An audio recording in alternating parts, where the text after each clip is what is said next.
Hello friends, आप लोग कैसे हैं। आशा ही नहीं पूर्ण विश्वास है कि आप लोग बहुत अच्छे होंगे। हम ला चुके हैं आपके लिए 10th क्लास ऑब्जेक्टिव प्रश्न। 10th क्लास ऑब्जेक्टिव प्रश्न यह महत्वपूर्ण सवाल है। विषय हिंदी पार्ट चैप्टर 4 का है। विषय कौन सा है तो हिंदी है। और कौन सा चैप्टर है तो चौथा चैप्टर इसका नाम है नाखून क्यों बढ़ाते हैं। क्या नाम है? नाखून क्यों बढ़ाते हैं। तथा आप इस चैनल पर नए हो तो इस चैनल को लाइक एंड सब्सक्राइब जरूर करिए। तो अभी हम वीडियो को करेंगे स्टार्ट। ठीक है, तो देखिए इस वीडियो में आप लोग लास्ट तक बने रहिए। 10th क्लास ऑब्जेक्टिव प्रश्न क्या है? ऑब्जेक्टिव प्रश्न हम पूरा गारंटी के साथ बोलते हैं कि आपको पूरा समझ में आएगा। 4 चैप्टर है, नाखून क्यों बढ़ाते हैं। ठीक है, चलते हैं वीडियो को स्टार्ट करें। 4 चैप्टर का नाम है नाखून क्यों बढ़ाते हैं। यही नाम है, नाखून क्यों बढ़ाते हैं। 4 नंबर चैप्टर है। तो देखिए हमारा पहला प्रश्न आ चुका है। क्या है पहला प्रश्न? हमारा पहला प्रश्न, नाखून का इतिहास किस पुस्तक में मिलता है। क्या पूछ दिया है? नाखून का इतिहास किस पुस्तक में मिलता है तो मानसूत्र में। किस में मिलता है? मानसूत्र में। किस पुस्तक में मिलता है तो मानसूत्र पुस्तक में मिलता है। 1 नंबर हमारा राइट आंसर होगा। ठीक है, चलिए आगे अगले प्रश्न की ओर बढ़ते हैं। तो देखिए हमारा अगला प्रश्न है,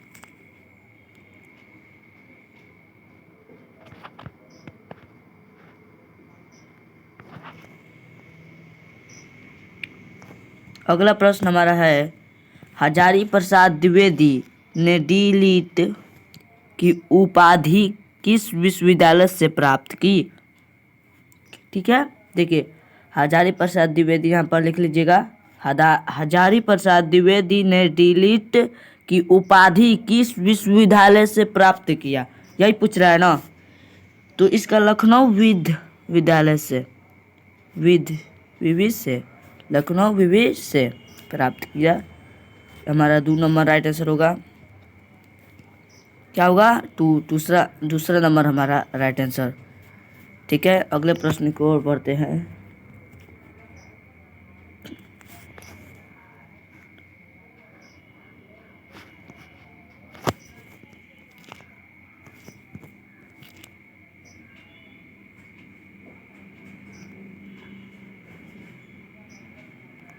देखिए कहानी में चंद्राकर, त्रिकोण, दंतुल, वर्तुकालर आकृति का संबंध मानव के किस अंग से है। यही तीसरा प्रश्न पूछ रहा है।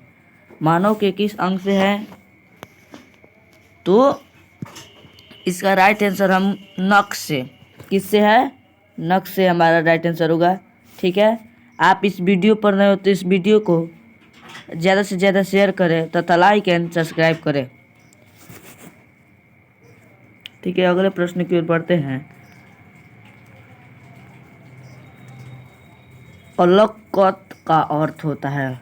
अलकत का अर्थ होता है, इसका अर्थ क्या होता है? तेल होता है, इसका अर्थ हो अलता। 4 नंबर पूछ रहा है, अलकत का अर्थ होता है तो आलत, आलता होता है। आलता हमारा राइट आंसर होगा। 2 नंबर राइट आंसर। ठीक है, अगले प्रश्न की ओर बढ़ते हैं। द्विवेदी जी को साहित्य अकादमी पुरस्कार किस रचना पर मिला था।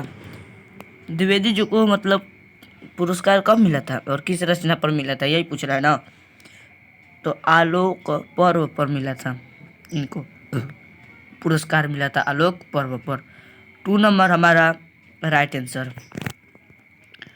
ठीक है, अगले प्रश्न की ओर बढ़ते हैं। प्राचीन मानव का मुख्य अस्त्र था। क्या था मुख्य अस्त्र? प्राचीन मानव का मुख्य अस्त्र शस्त्र था। प्राचीन मानव का मुख्य अस्त्र शस्त्र था तो नाखून था। क्या था? नाखून। नाखून हमारा आप राइट आंसर बहुत अच्छी तरह से हम जानते हैं, नाखून ही था। नाखूनों का बढ़ाना किसका परिणाम है? नाखूनों का बढ़ाना किसका परिणाम है? तो यह मनुष्य की अंध सहजात वृत्ति का है। यही है। अच्छा तो नहीं हो सकता, सफलता नहीं होता, असफलता भी नहीं हो सकता, मनुष्य की अंध सहजात वृत्ति का है। ठीक है, अगले प्रश्न की ओर बढ़ते हैं। सब पुराने अच्छे नहीं होते और सब नए खराब नहीं होते। खराब नहीं होते, यह किसने बात कही है? यह किस चीज में लिखी हुई है? कौन सी किताब में? यह किसने लिखी है? ठीक है, यही पूछ रहा है। 8 नंबर कालिदास ने लिखे। कालिदास हमारा राइट आंसर होगा कालिदास। Kalidas right answer. इसे याद करते हैं आप लोग। चलिए, नखदर मनुष्य आज किस पर भरोसा कर रहा है? किस पर भरोसा कर रहा है मनुष्य? आप लोगों को कमेंट में बताना है। मनुष्य किस पर भरोसा कर रहा है? तो लाठी पर कर रहा है भरोसा। हाँ, यह बात सत्य है, लाठी पर मनुष्य भरोसा करता है। देखिए, यही प्रश्न हमारा है। किस पर मनुष्य भरोसा करता है? लाठी पर करता है। किस पर करता है? लाठी हमारा राइट आंसर होगा, लाठी पर करता है।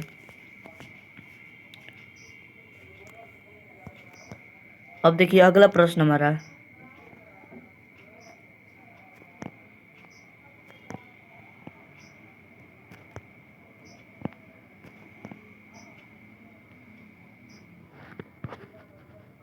देखिए, हम इसे आपको दिखाने के लिए साफ इतना ही बताएंगे आपको।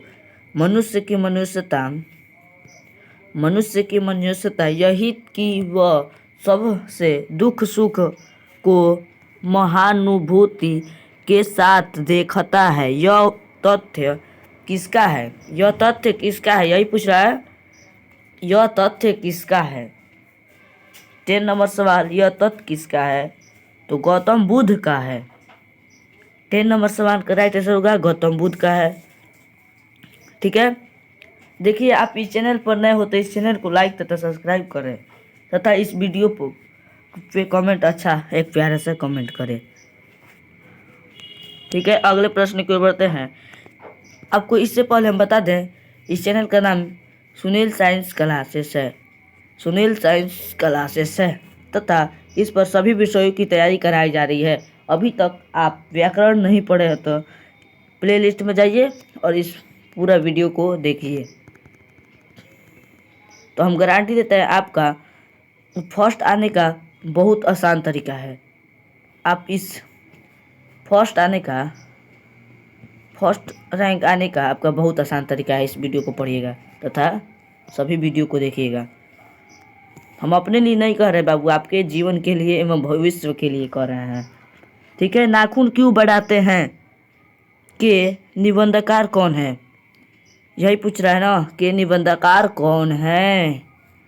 नाखून क्यों बढ़ाते हैं के निबंधकार कौन है?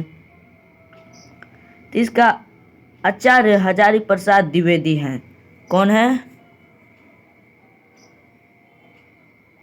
आचार्य हजारी प्रसाद द्विवेदी हमारा राइट आंसर होगा।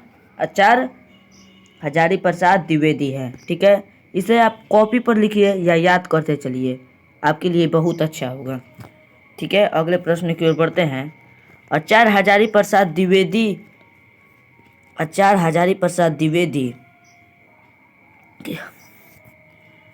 जी का साहित्य की किस विधा है?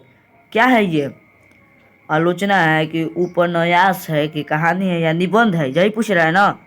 यह क्या है? तो यह एक कहानी है। क्या है? यह एक कहानी है। क्या यह एक कहानी है? ठीक है, कहानी पर आप लोग याद करिए। चलिए इसे याद, क्योंकि याद करना ही इसे ज़रूरी होता है। देखने पर आप लोग को उतना याद नहीं होगा, लेकिन हम आपको याद करवा देंगे यहीं पर। देखिए, अगला प्रश्न है। कौन सी रचना हजारी प्रसाद द्विवेदी की नहीं है? इसमें से कौन सी रचना हजारी प्रसाद द्विवेदी की नहीं है? यही पूछ रहा है 13 नंबर सवाल। तो देखिए अशोक के फूल, ये है हजारी प्रसाद के, यह गलत हमारा, यह राइट आंसर नहीं होगा। देखिए यह भी है इनका, यह भी इनका है। तो राइट आंसर हमारा क्या होगा? राइट आंसर हमारा यह होगा, यह नहीं है। माटी की मूर्तें इनकी नहीं है रचना, यह राइट आंसर होगा 2 नंबर। क्या होगा? 2 नंबर राइट आंसर। ठीक है, अगले प्रश्न की ओर बढ़ते हैं। द्विवेदी जी ने निर्लजन उपराधाई किसे कहा है? किसे कहा है, यही पूछ रहा है। किसे कहा है ये? किन्होंने कहा, क्यों कहा, किसे कहा? देखिए तो इसका राइट आंसर होगा नाखून की, नाखून को। ठीक है, अगले प्रश्न को देखिए, नाखून को। ठीक है, अगले प्रश्न की ओर बढ़ते हैं। कामसूत्र किसकी रचना है? इस चारों में से बताना है कामसूत्र किसकी रचना है। देखिए कितना नंबर प्रश्न है? देखिए 15 नंबर प्रश्न है। कामसूत्र किसकी रचना है? तो देखिए इनकी है वात्स्यायन की, वात्स्यायन की है, वात्स्यायन की हमारी राइट आंसर होगा। ठीक है, सिकोथक का अर्थ होता है, सिकोथक का अर्थ होता है, इसका क्या अर्थ होगा? राइट आंसर सिकोथक का अर्थ होता है, तो यह मोम, क्या होता है? मोम हमारा राइट आंसर होगा। ठीक है, अगले प्रश्न की ओर बढ़ते हैं। महाभारत क्या है? महाभारत क्या है? पुराण। महाभारत क्या है? तो एक पुराण है। हजारी प्रसाद द्विवेदी द्वारा रचयिता पाठ है। नाखून क्यों बढ़ाते हैं, यह है। ठीक है, हमारा राइट आंसर 1 नंबर। ठीक है, अगले प्रश्न की ओर बढ़ते हैं। ललित निबंध है, ललित एक क्या है? ललित निबंध क्या है? ये मैं इसका सवाल पूछ रहा है, तो यह है बी नंबर, नाखून क्यों बढ़ाते हैं। ठीक है, अगले प्रश्न की ओर बढ़ते हैं। पुराने का मोह सब समय सचवाचिक नहीं होना चाहिए, किसका यह है? तो हजारी प्रसाद द्विवेदी का हमारा राइट आंसर होगा। ठीक है, अब अगले प्रश्न की ओर बढ़ते हैं। ज़्यादा देर नहीं करते हैं वीडियो को स्टार्ट, यही हमारा खासियत है। ठीक है, प्राचीन काल में दक्षिण भारत के लोग कैसे नाखून रखते हैं? तो कैसे नाखून रखते हैं, यही पूछा है। छोटे छोटे छोटे छोटे धरते थे, अब की शौकीन बन गया है कि बड़े बड़े एवं नोकीले नोकीले धरते हैं हाथ में। यही प्रश्न है हमारा, यह प्रश्न है, इस प्रश्न का उत्तर आप लोग दें। दधीची की हड्डी से क्या बना था? तो इसका इंद्र का वज बना था। ठीक है, अगले प्रश्न की ओर बढ़ते हैं। आलोचन पर्व शीर्षक निबंध संग्रह किसकी रचना है? तो हजारी प्रसाद द्विवेदी की है। हाँ, राइट आंसर यही होगा, हजारी प्रसाद द्विवेदी। हजारी प्रसाद द्विवेदी का जन्म कब हुआ था? हजारी प्रसाद द्विवेदी का जन्म कब हुआ था? 1907 में हुआ था, 1907 में हुआ था। ठीक है, अगले प्रश्न की ओर बढ़ते हैं। हजारी प्रसाद द्विवेदी का जन्म कहाँ हुआ था? छपरा बिहार में। यहाँ पर देखिए बाबू, यह गलत हो गया, यह इससे कुछ नहीं मानते, छपरा बिहारी से। ठीक है, देखिए 25 का बलिया उत्तर प्रदेश में हुआ था इनका जन्म। 25 का सी नंबर राइट आंसर होगा, 3 नंबर इसे मान देंगे हम। ठीक है, अगले प्रश्न की ओर बढ़ते हैं। कौन मनुष्य का आदर नहीं बन सकती है? तो कौन मनुष्य का आदर नहीं बन सकती है? तो हाथी तो बन सकता है, भालू भी बन सकता है, बंदरिया भी बन सकता है। देखिए 1 नंबर बन सकता है, आप लोग कमेंट में ज़रूर बताएं। यह कितना नंबर प्रश्न है आप लोगों को, इसे देखिएगा पहले। ये क्या पूछ रहा है? 26 नंबर प्रश्न पूछ रहा है। तो बंदरिया नहीं बन सकती है, क्या नहीं बन सकती है? बंदरिया नहीं बन सकती है। ठीक है, राइट आंसर बंदरिया। ठीक है, देवताओं का राजा से किन्हें संबोधित किया जाता है? तो देखिए 27 का सी नंबर होगा, इंद्र को। किसे? तो इंद्र को। ठीक है, राइट आंसर यही होगा हमारा। देखिए नाखून किसका प्रतीक है? नाखून किसका प्रतीक है? तो पशुता को, पशुता का हमारा राइट आंसर क्या होगा? आप इसे कॉपी पर नोट करते जाइए, याद करते जाइए। दोनों में से पृथ्वीराज रासो किनका संपादन है? तो हजारी प्रसाद द्विवेदी का। क्या पूछ रहा है? हजारी प्रसाद द्विवेदी का होगा। 1 नंबर हमारा राइट आंसर। हम आपसे बाबू बार बार कह रहे हैं, आप इस चैनल पर नए हो तो इस चैनल को लाइक तथा सब्सक्राइब जरूर करें तथा इस वीडियो को इतना शेयर करें, इतना कि इस पर मिलियन में भी व्यूज चल जाए।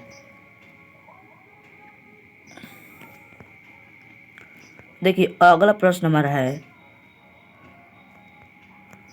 देखिए अगला प्रश्न, हजारी प्रसाद द्विवेदी को ब्रह्म विष्णु की उपाधि संबोधित किया गया है। कब किया गया था इनका? ठीक है, यही पूछ रहा है। तो 1957 में किया गया था। 1957 में किया गया था। देखिए अशोक के फूल किसकी रचना है? तो ये आपको पता होगा कि इसका हजारी प्रसाद द्विवेदी राइट आंसर हो गए। हजारी प्रसाद द्विवेदी कौन होंगे? हजारी प्रसाद द्विवेदी राइट आंसर होगा। ठीक है, अगले प्रश्न के ऊपर, लेखक ने अनुसार नाखून किसके जीवन प्रतीक है? 32 नंबर प्रश्न है। लेखक के अनुसार तो पंचवी वृत्ति के हजारी प्रसाद द्विवेदी की मृत्यु कब हुई थी और कहाँ हुई थी? 33 नंबर प्रश्न है। हजारी प्रसाद तो 1979 में दिल्ली में हुआ था इनका जन्म, मृत्यु। सहजाद वृत्तियाँ किसे कहते हैं? 34 नंबर प्रश्न है। तो बी को कहते हैं अनाजान समृद्धियों को कहते हैं। ठीक है, अगले प्रश्न की ओर बढ़ते हैं। द्विवेदीजियों के किसके पूछा था नाखून क्यों बढ़ाते हैं? किसने पूछा था इनसे? तो बी नंबर छोटी लड़की ने पूछा था। किसने पूछे थे? छोटी लड़की ने। ठीक है, अगले प्रश्न की ओर बढ़ते हैं। नाखून क्यों बढ़ाते हैं? पाठ बूढ़े ने सबसे बड़ी चीज किसे माना है?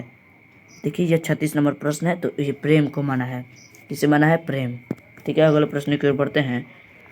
किस देश के लोग बड़े बड़े नख पसंद करते हैं? किस देश के लोग? छत्तीसगढ़ी गौड़ देश के लोग। ठीक है, अगले प्रश्न के ऊपर, पुराणों का मुंह सब संवंशिक ही नहीं हो सकता, यह पंक्ति किसकी है? नाखून क्यों बढ़ाते हैं? इसकी है। देखिए 38 का ये होगा।